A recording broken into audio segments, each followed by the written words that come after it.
voice in my head said, he's gonna kill you. He's gonna kill us both. There's a man-sized pit dug, which at this point I'm assuming is my grave.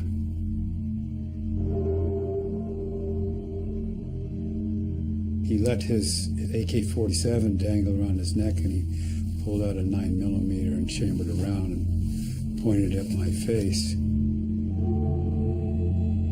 He saw it across my throat 3 times, and I laid there and I waited to die. I figured, you know, once somebody cuts your throat, you're not going to survive that.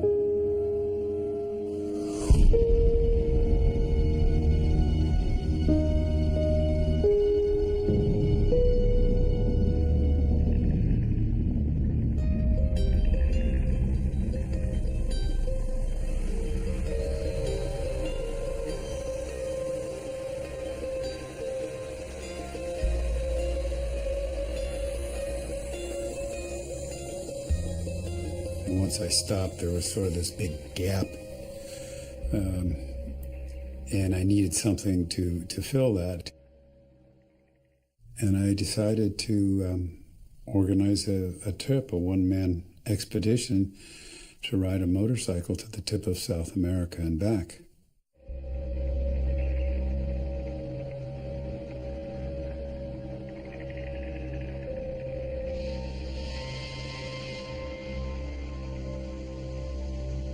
It's a steep jungle terrain. I mean, it'll shoot up one side straight up and then straight down the other. It's like a roller coaster, up and down and corkscrewing through the mountains. It's probably some of the most spectacular scenery on the planet. I was probably about 150 miles outside of Bogota, and with another 50 miles left to Medellin. And it got quieter and quieter, and pretty soon there's almost no traffic and these little hairpin turns, so you couldn't get out of first gear. And I had just cleared a hairpin turn. As I came around, I saw a number of armed men standing in the roadway wearing black sweatpants and black long-sleeve shirts with automatic weapons and ammunition belts across their chest, and they were screaming and hollering and for me to stop, and all aiming these AK-47s at me. And I get off the bike and I've got my hands up, and there's an old dilapidated, broken down shack by the side of the road, and they kept pointing to the back of the shack for me to go back there. I don't want to go. I'm pretty well convinced I'm going to get shot back there. And by this time they had stopped a bus, a campesino bus coming through the mountains. And the bus driver wasn't really sure what he was supposed to do, and the guerrillas were yelling and screaming for him to move on. And he was afraid. Nobody was really understanding. It was total pandemonium. I look over at people on the bus, and they're panic-stricken. They don't know what's in store for them.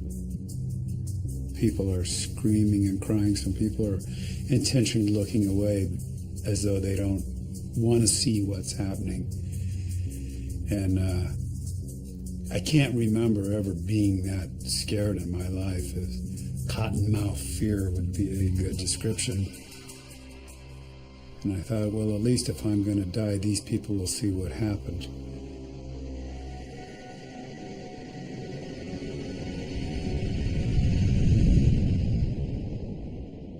I just said, yo no voy. You know, I'm not going. And he let his AK-47 dangle around his neck, and he pulled out a 9mm and pointed at my face and said, vamos. And I was looking down the gun barrel. All I could think of was my daughter. And didn't see her again. I cursed him in Spanish, and I had to make a decision at that point. And I said, basically, after cursing him, if you got something to do, do it here. And he chambered around with it, 9mm, and pointed at my head.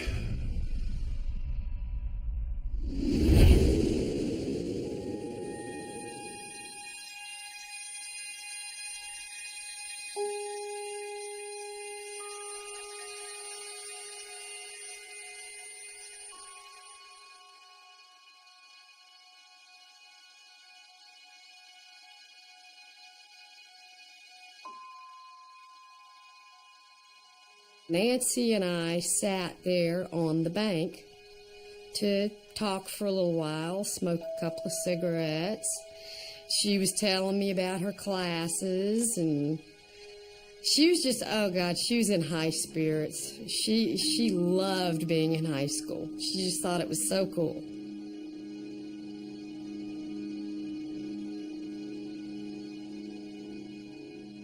Nancy was a typical teenage girl.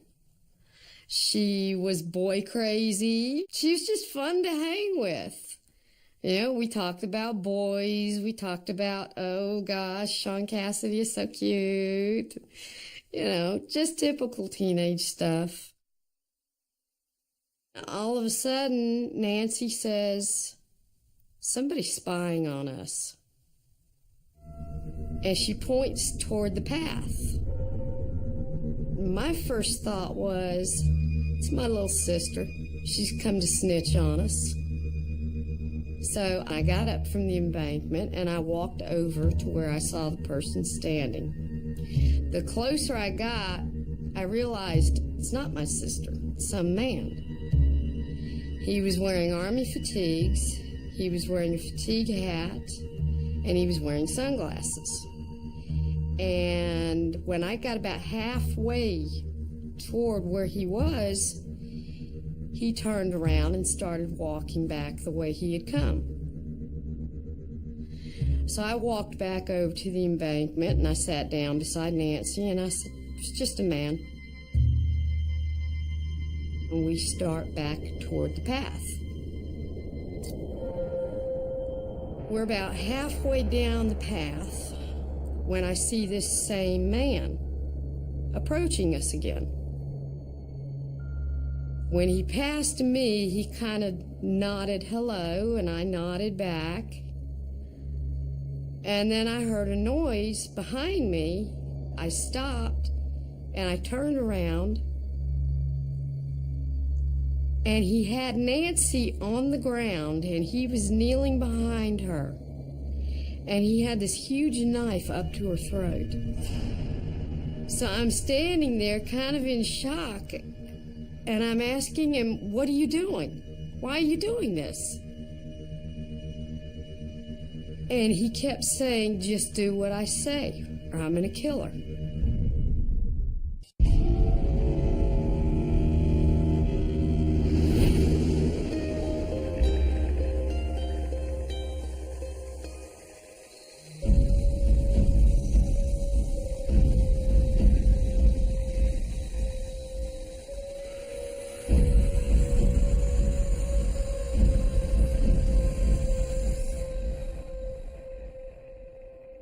I closed my eyes, and he popped around often. I mean, it's like, you know, it's like a slap against my eardrums. And I opened my eyes and I look around, and I don't really know. I'm sort of in a state of shock, and I don't know if I'm dead or alive. And then he points his gun at my arm, and I realize at this point he's going to wound me. And it looks like if I'm going to get shot in the arm, I assume that at least they want me to walk. If they want me to walk, they want me alive. And I walked toward the jungle. It's like a robot. I could barely, really move. I just had to force myself to make my legs move. I had no idea what was coming, and I got to the edge of the jungle and it was a straight drop down below. And they came up behind me, a couple guys, and they gave me a push, and there was no alternative but to sprint. Literally sprint downhill for about 15 minutes, and then they stopped to do a radio check, I guess announcing to their commander that they had grabbed an American. And that was the big surprise. Very few people actually traveled at that time in the countryside, the least of all an American on a motorcycle.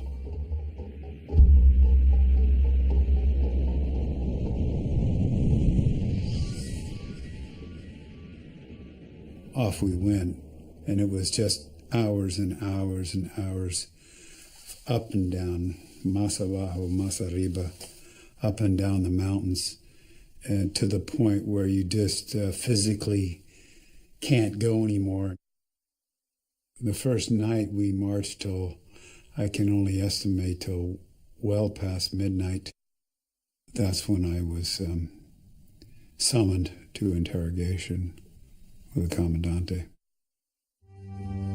He started out kind of not nice, but very, very calm. Who was I? What was I doing?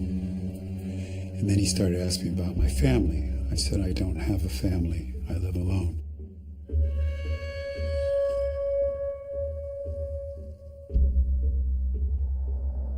He was getting more and more upset. He goes, well, I know you got kids. And I said, no, I don't have kids. And I don't want him to know about my daughter. I don't want him to know about anybody in my family because I don't want him sending body parts off to them to shake them up.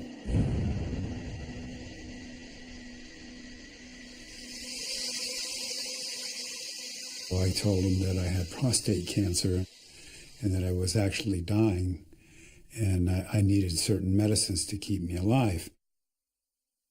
And the supply is back in my motorcycle, hidden on my motorcycle. So if we could just go back there, we'll get it. And that was the focus of my escape plan all along, was just to get back, somehow to get back to the highway. They just laughed. They said, no, we won't be going back to the highway.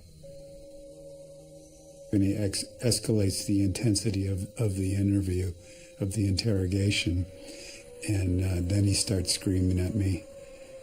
I have no idea what's going on, and so they start with the boots, and they kicked on me for a while, and the Commandante kept screaming. In the morning after the first evening there, we packed up and we were off in the jungle again to another camp.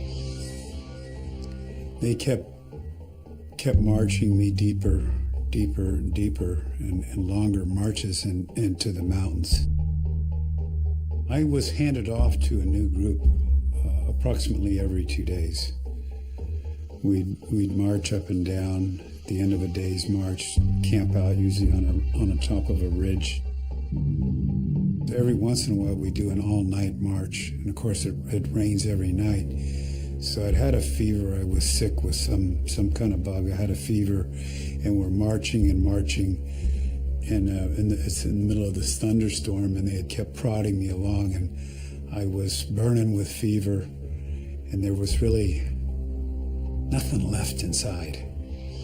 And I was down and telling myself if I could go 100 steps more. And I was counting 100 steps. I'd go 100 steps and blam, I'd fall down. And it's almost back with the gun barrels in the ribs back, dragging me to my feet. And they were getting tired of me doing this. They had plenty of energy, but I was in a weakened physical state with a fever. And I remember when I trained nationally to compete in judo at Tenri, it was one of the toughest programs you could ever imagine training. And that's where you learned about second wind, third wind, fourth wind. And I just put myself back in that that moment when I was training and my old coach, Tony Mojica, screaming in my ear, pick up the pace, Hegstead, when my lungs were on fire and I didn't feel like I could go any further. And I just looked at the rebels, at the meanest one, and I saw Tony Mojica. And I said, no sweat, coach. And I finally, we're crossing this stream, and I fall down in the stream. And that's where they come up behind me, and for fun, for laughs, they holding my head underwater. And I have no strength left in me. I don't have the strength to turn my head. And so I'm naturally starting to suck in water. And it's like I'm going into this long tunnel, this long black tunnel, and saying, I guess this is where it ends.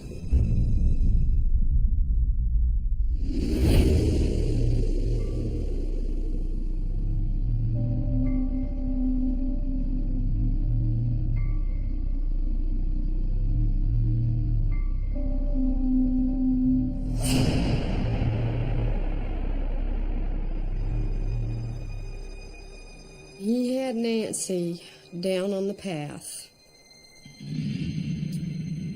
She was basically on her knees, and he was on his knees behind her. And he had a knife to her throat.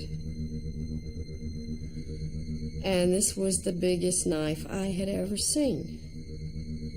The blade was at least a foot long.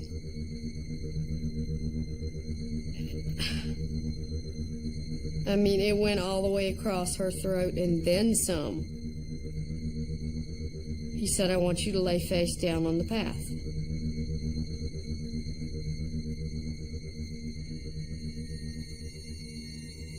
And when he stood up, he was very tall, he was very slender, and I remember he smelled. He smelled very strongly of body odor. He was obviously young, but definitely older than me. Dark hair, almost black hair. He was wearing sunglasses the whole time. He grabbed me by my elbow, and he grabbed Nancy by her elbow, and he pulled us both to our feet. And I'm still asking him, what are you doing? Why are you doing this? Are you going to rape us? Are you going to kill us? What are you doing? Why are you doing this? He turns us around. He faces us toward the woods. And as he's taking us toward the woods, he's saying, oh, don't worry, I'm on Army maneuvers. This is part of my training. There was a barbed wire fence separating the path from the woods. He stepped down on it so that we could walk over it. And I remember telling him, I'm only 16. I want to live my life. And, he's still saying, oh, I'm not going to hurt you. I'm not going to hurt you. Just do what I say. A little voice in my head said, he's going to kill you. He's going to kill us both.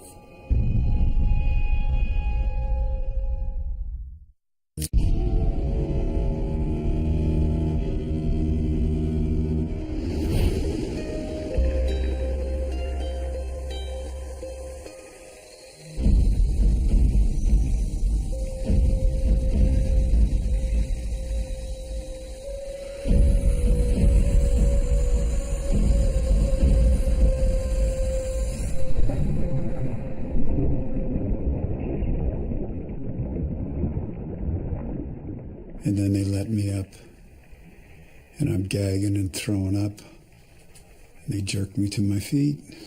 Vamos.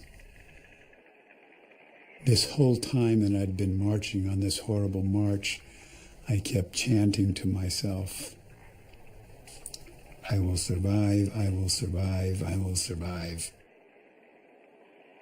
Because we keep marching further and further away, I realized I'm going to be with them for a while. And I began just trying to focus on staying alive. Every morning and every evening, I would get un vasito de arroz, a very, very small teacup of rice. They were just giving me enough to keep me alive. And I realized that on these continuous marches, 8-10 hours a day, with 2 cups of rice, I wasn't going to last very long. As the days turned into weeks, I could actually see my bones, my hip bones beginning to poke out. I realized that I was losing a tremendous amount of weight. There was nothing to eat. There was nothing, no food. There was no animal life. It was completely devoid, other than insects, by the billions. I mean, you put your hand down, you just to rest against a tree, and the bugs would be up your arm. Every morning I'd wake up and I'd just be covered in insects. Night after night with little or no sleep and long marches and constantly trying to evaluate everything that they say and do. They had threatened to kill me a number of times. They told me that mine was coming in the morning. And of course it scares you. It scared me beyond belief. They had one morning come to take me off into the jungle by myself. They've got my hands bound behind me, and I'm wondering what kind of hell awaits this morning. And there's a man-sized pit dug, which they ordered me over to the corner of, which at this point I'm assuming is my grave.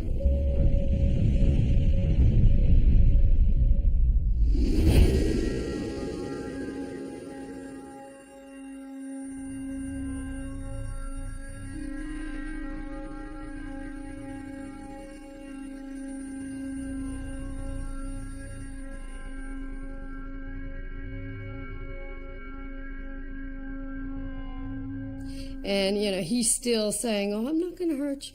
I'm not going to hurt you. Just do what I say. He walks us into the woods a little ways.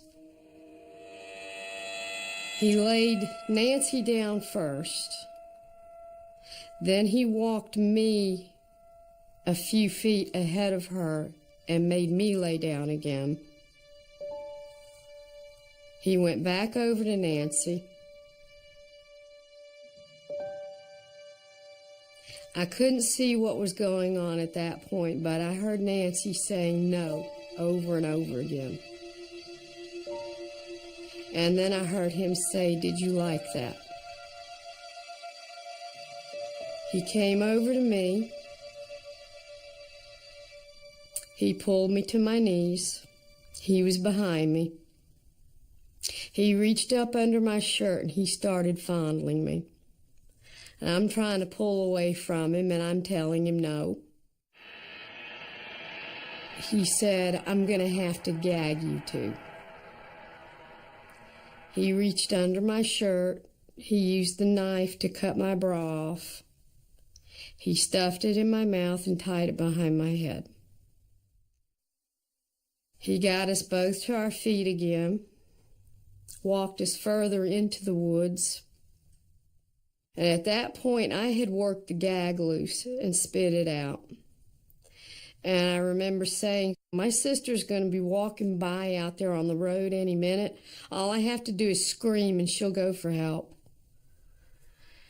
He comes back over to me, reties the gag, telling me, "I told you to keep quiet."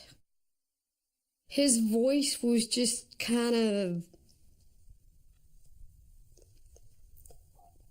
flat and matter of fact. I really didn't hear any anger in his voice. Then he goes back over to Nancy.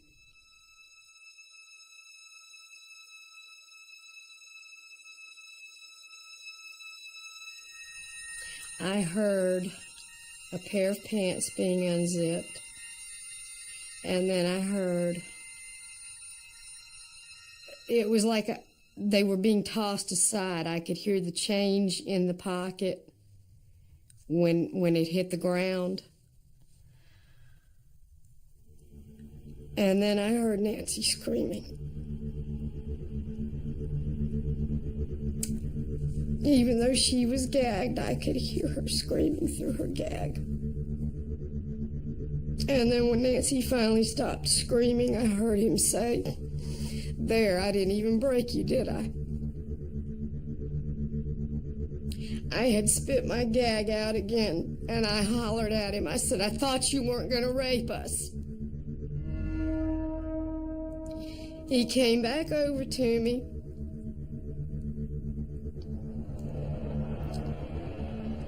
And this time he was a little bit angrier. He shoved my head down to the ground. He tied the gag tighter.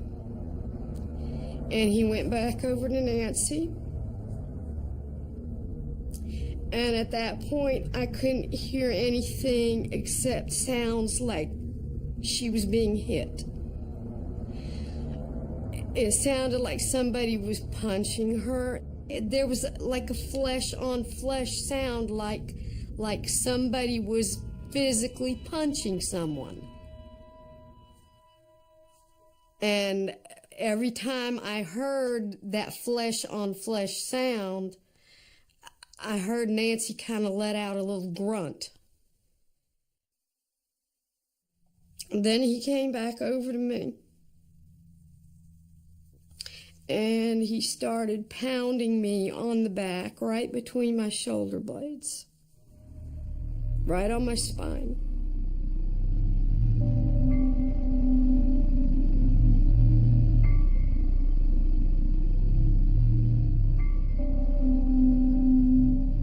Periodically, he would stop and he would grab both my shoulders and kind of rotate them.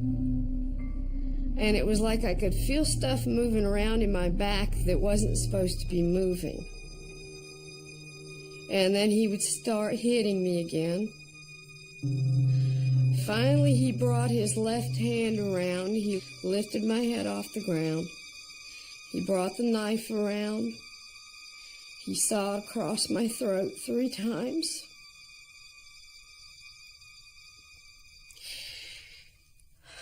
He let my head drop back down to the ground. Then I felt the knife go into my back.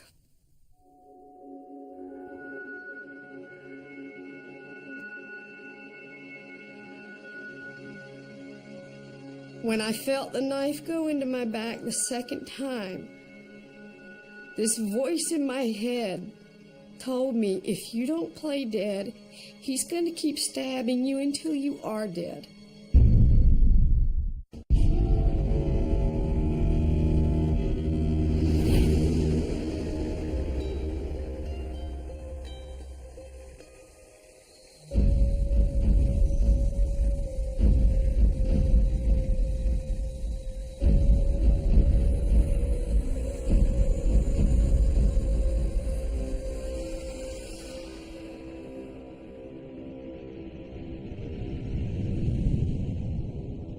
They're standing behind me. And there's some sounds that you never forget. And I could hear the bullet being chambered into his AK-47, this just clackety-clack. I hear this crack, and a loud explosion ringing in my ears, and once again, I don't know, am I shot or what, but my knees buckled. And then I hear him laughing like it was a big joke. And they came over and and helped me up. And then they basically tell me that a decision's been made.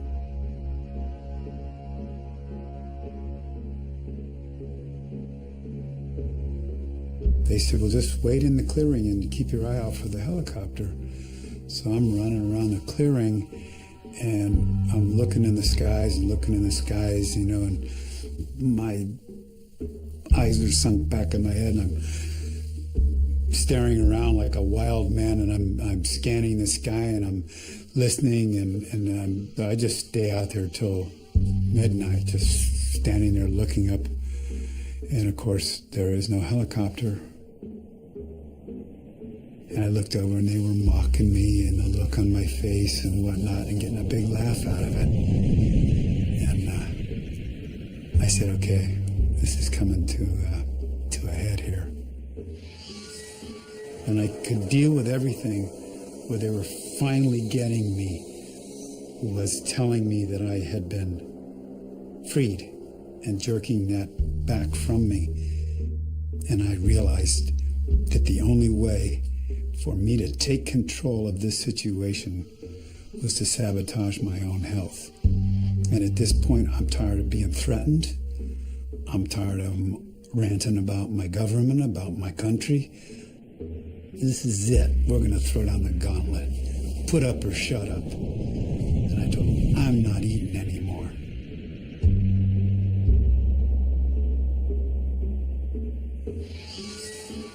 I said, you know what? I can't eat. The prostate cancer I was telling you about, I'm dying. Can't eat. So the next morning, same thing. Nope, not eating. And so they're starting to get a little concerned, and I thought, well, I'm going to accelerate this. And the whole time I'd had my motorcycle keys in my pocket. I realized that I need some of my own blood. And if I cut a vein, they'll see it. So the only way I think of to get it is to take this motorcycle key and ram it into my sinuses to cause myself to bleed. So I took the key and I rammed it up as far as I could into my sinuses and took my fist and blam, smacked myself in the face. And blood started to flow, so I took it and I squirted all around my crotch and my pants and all over this little room that I was in. And then in the morning, I let him see when I got up to relieve myself. And they go, what's the blood from? I said, real casually, I said, I told you, can't eat. Now I'm peeing blood, I'm urinating blood. I'm dying. I told you guys that. And by this point, I'd been without food and actually even stopped taking fluids. It'd been over a week.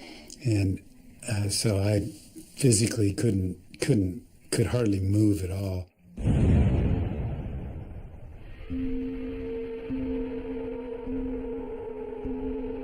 He comes in and he's screaming at me that I got to take this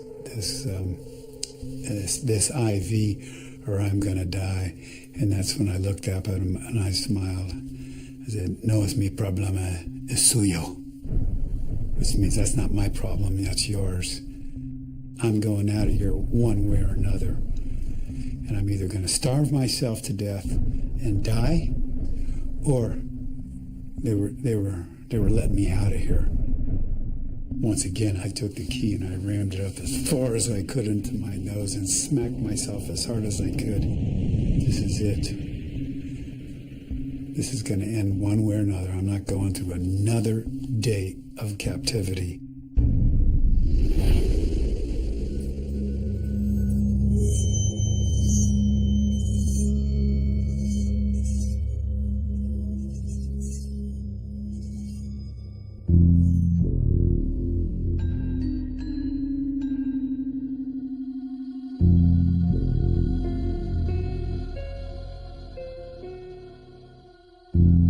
And he bought it.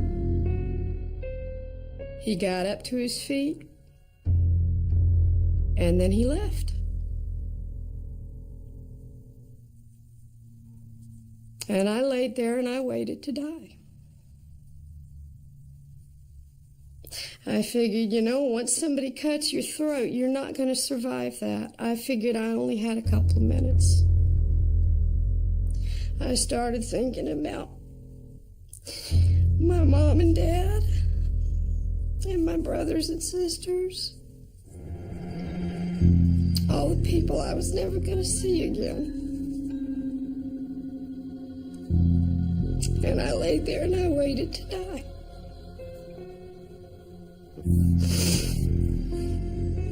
After a while, I realized I was still breathing through my throat. He had cut my throat so deeply, it had kind of collapsed in on itself, and I was breathing through the wound in my throat. So then I start thinking, okay, maybe I'm not going to die just yet. So I managed to get to my feet, and I saw Nancy laying there.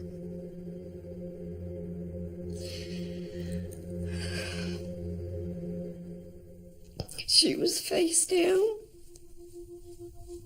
She was nude from the waist down.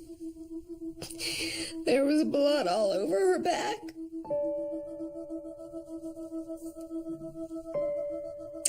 I walked over to her.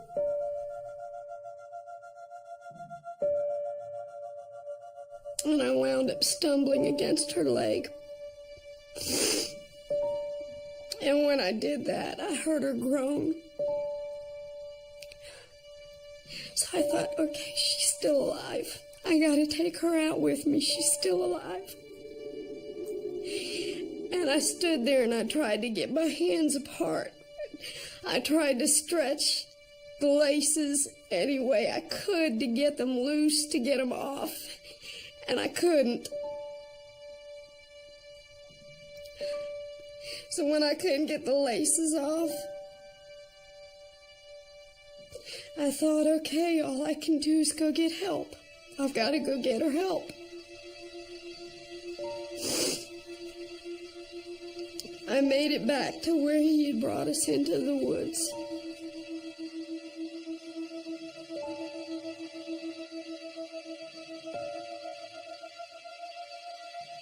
I started walking to the road.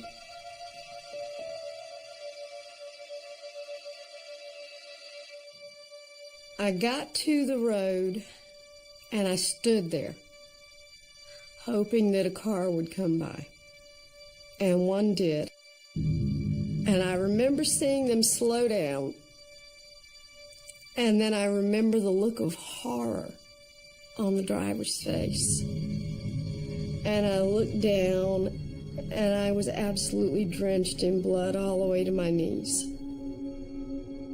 And I said, please help me. God, please help me. Only the voice wasn't coming out of my mouth, it was coming out of my throat. It was this teeny tiny little voice coming out of my throat. And then he floored it.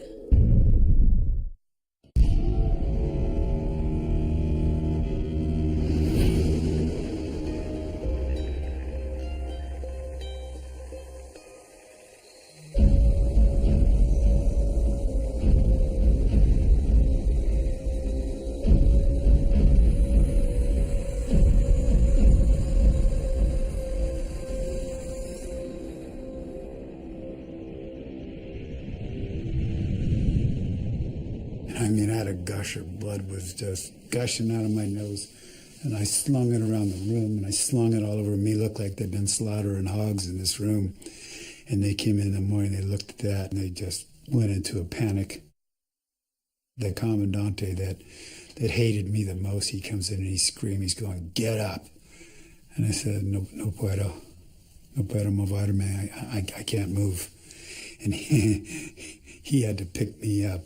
And there's a mule outside, and they throw me over the side of this mule. the commandante's leading the mule. And as we're leaving the camp, I realize it's just me and him. But I'm thinking, well, he's probably taking me out to shoot me. I go, I lost my shot. All for naught. None of this has worked.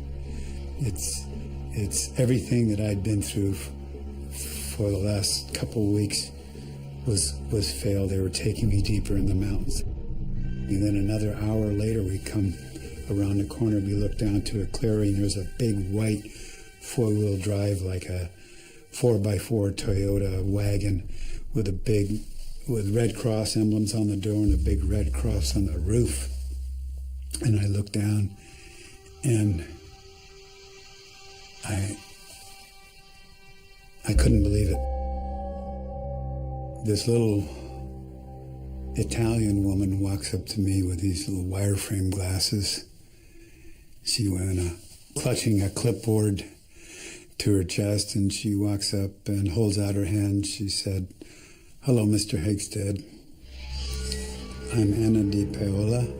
I'm a delegate from the Committee of the International Red Cross, and I'm here to take you to a representative of your government. We're going to take you out of here. We're going to take you to the hospital in Medellin." And I refused to believe it. It was a long ride back. It was probably another hour or two going back into Medellin. And I still was mumbling the whole time, nope, nope, nope, nope, I don't believe it, cannot believe it. And then we pulled up to the Red Cross Center, and even the Red Cross Center was like a prison. There's steel bars and steel grating around it. And we got inside the Red Cross Center, and I realized, okay, maybe this is true.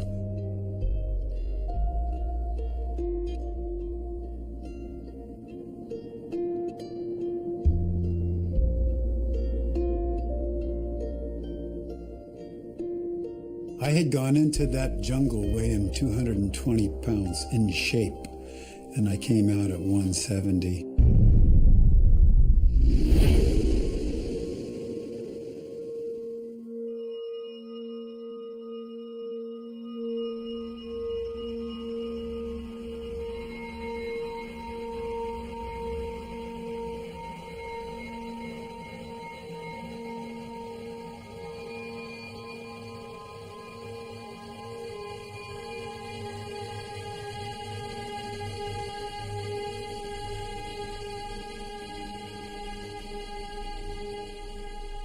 When they came around that curve, they saw me at the last possible second.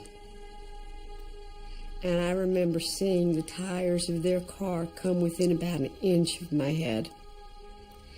And they wound up losing control and crashing into the ditch.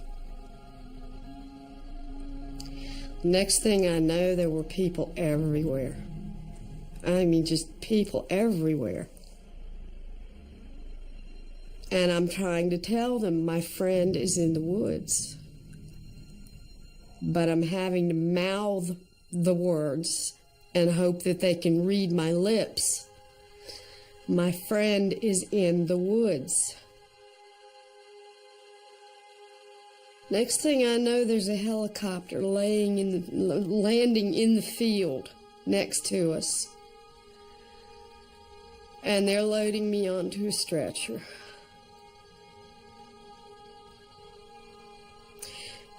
And just as they're putting me on the helicopter and we're about to take off, I hear somebody holler out, "We found her." And I see everybody running for the woods.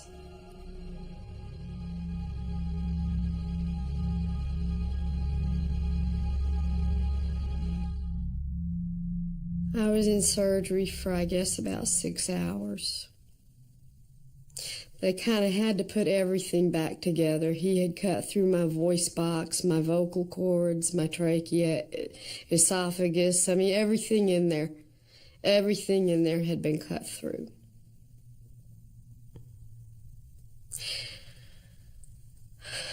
I remember waking up in intensive care They had brought me like a notepad and a pen. Anytime somebody came in the room, my first question was, "How's Nancy? Where is she?" And the response to that question was pretty much always the same. "Nancy's fine. She's in good hands. She's being very well taken care of."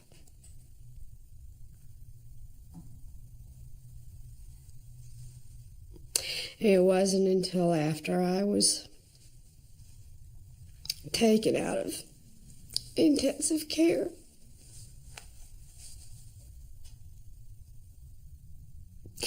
that my mother finally told me. She said, "Honey, that wasn't exactly a lie. She is in good hands. She's in God's hands."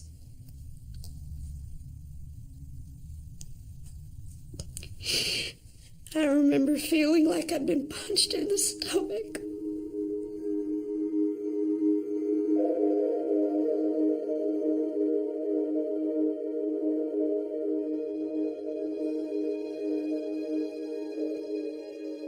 I wanted to say goodbye to her, but there was just absolutely no way they were going to let me out of the hospital for that. So I didn't get to go to the funeral. So I never really got to say goodbye to her.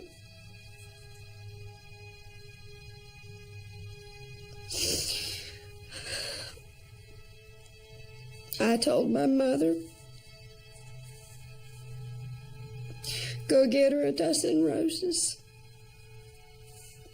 and put them on her grave and let her know they're from me and that I miss her."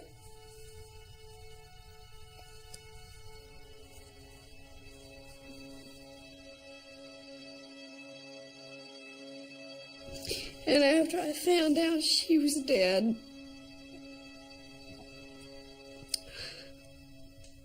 I think that made my will to live even stronger, because I had to make sure the man who did it paid.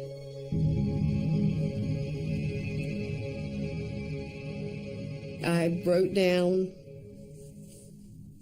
blow by blow what happened, what he said, what he did, what he looked like, what he smelled like.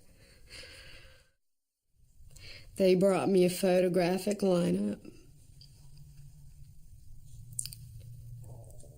I never even saw picture number 6. Because once I got to picture number 5, I knew it was him.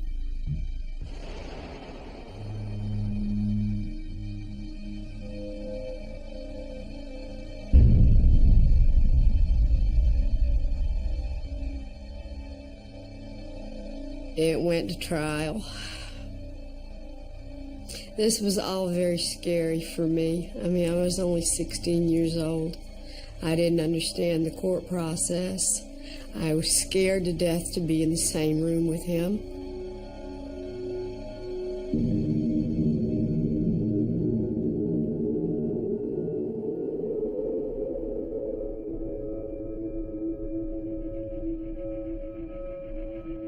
For the last 9 years of my life, I've been going in front of the parole board once a year to fight his parole.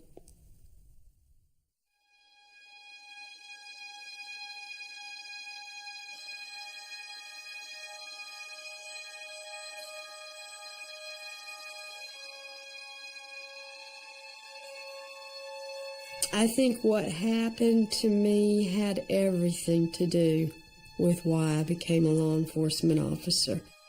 It had to do with me wanting to feel safe. It had to do with me wanting to feel in control. It had to do with me wanting to feel like I didn't have to rely on anybody else to help me if I was in a bad situation. I survived.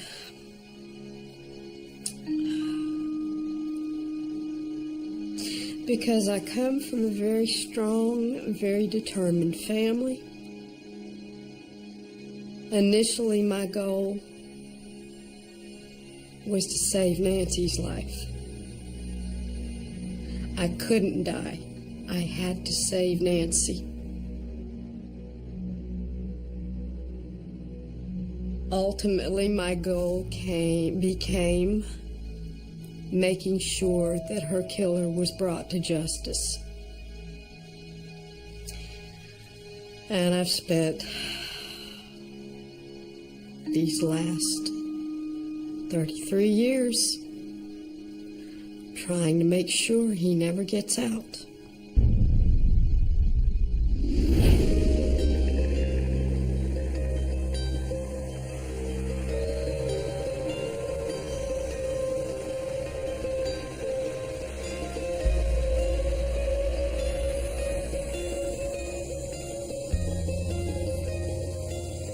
And we're in the airport, and they said, we want to debrief you and show you some photographs, and then we've got a plane to take you back to California and put you in the hospital. And I said, okay, I'll go for that, but I'm not going back to California. And they said, really, where do you think you're going? And I said, well, I'm getting on another motorcycle and heading back for Argentina. And they were going, yeah, that's right. Well, we got news for you. You're going on a plane. And I said, no, I got news for you. I'm going to Argentina, and it's getting combative, you know. And finally, I got this big old beard, and I'm scrawny, and I still got this walking stick I'm holding on to. And they said, no, you're going to California. I said, you know what? I'm tired of guys with guns telling me what to do. I'm going to walk out of here right now. If you don't like it, then you can shoot me in the back. And so I go hobbling out, these four guys in business suits come running up after me. Oh, Mr. Hagstead, we're sorry. We just thought you were crazy and didn't know what you want. I said, I am crazy, but I know what I want to do, and I have to keep going.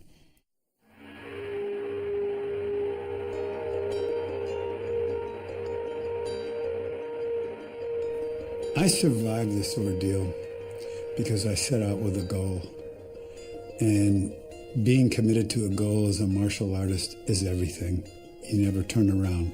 An obstacle is something you see when you lose sight of your goal. And as long as we stay focused on our goals, no matter what the challenge, we're going to prevail. And to me, I had the whole eyes of the world focused on me when I came out of that jungle. And it was like, what's this guy going to do now? And I said, keep on going.